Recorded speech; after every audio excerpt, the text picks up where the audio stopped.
Hey guys, my name is Brianna Collins. And I'm Gabriella Vaccarano. We are in Kinesiology 4308, Scientific Foundations of Strength and Conditioning. Today we are presenting the unilateral bent over row, which is a resistance exercise used for strengthening the upper back and improving shoulder stability.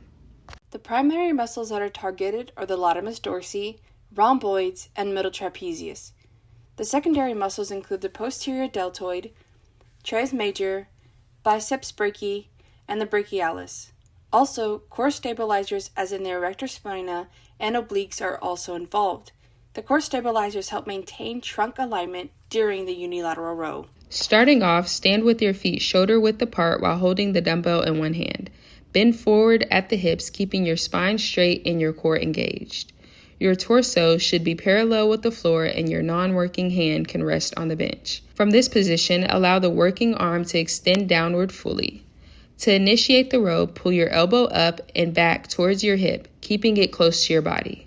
Pause in that position to initiate scapular retraction. Control the weight and lower it back to the starting position and repeat. The unilateral bent over row is a classic upper body pulling movement that targets the lats, traps, rhomboids, posterior deltoids, and the biceps.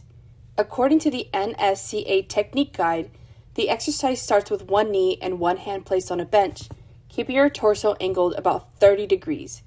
The dumbbell hangs straight down with a neutral grip. As you row the weight towards your rib cage, keep your elbow tight to your body, maintain a flat back, and avoid swinging or using momentum.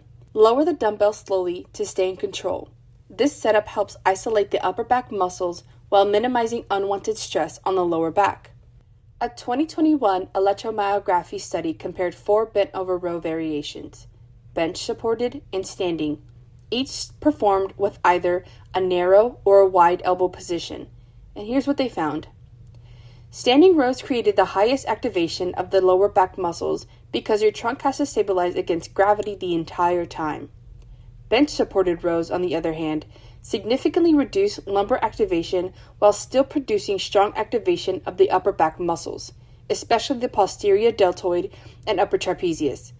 When it came to shoulder position, rowing with a wider elbow, or a 90 degrees of abduction, produced the strongest deltoid and trapezius activation no matter the posture. Another study looked at how unilateral rowing affects the core. It found that rowing on one side at a time increases activation of the obliques and spinal stabilizers because the body has to resist rotation. This means unilateral rows aren't just a back exercise, they're also a dynamic anti-rotation core movement. Individuals with acute lower back pain, lumbar disc pathology, or others with an inability to maintain a stable hip hinge position should refrain from doing this movement. For modifications, a cable or machine row are for individuals who may need a more controlled resistance or to reduce stabilization. Reduced range of motion may be helpful for those with limited shoulder mobility.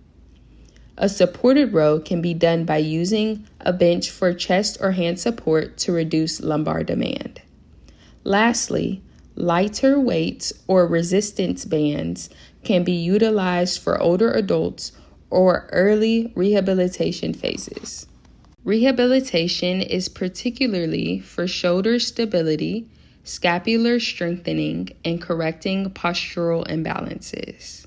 General strength training targets major upper back muscles while engaging core stabilizers. Sport preparation, especially for athletes in sports requiring strong pulling mechanisms or trunk control, such as rowing, wrestling, swimming, or climbing. Corrective exercise programs where unilateral loading helps address left-right asymmetries.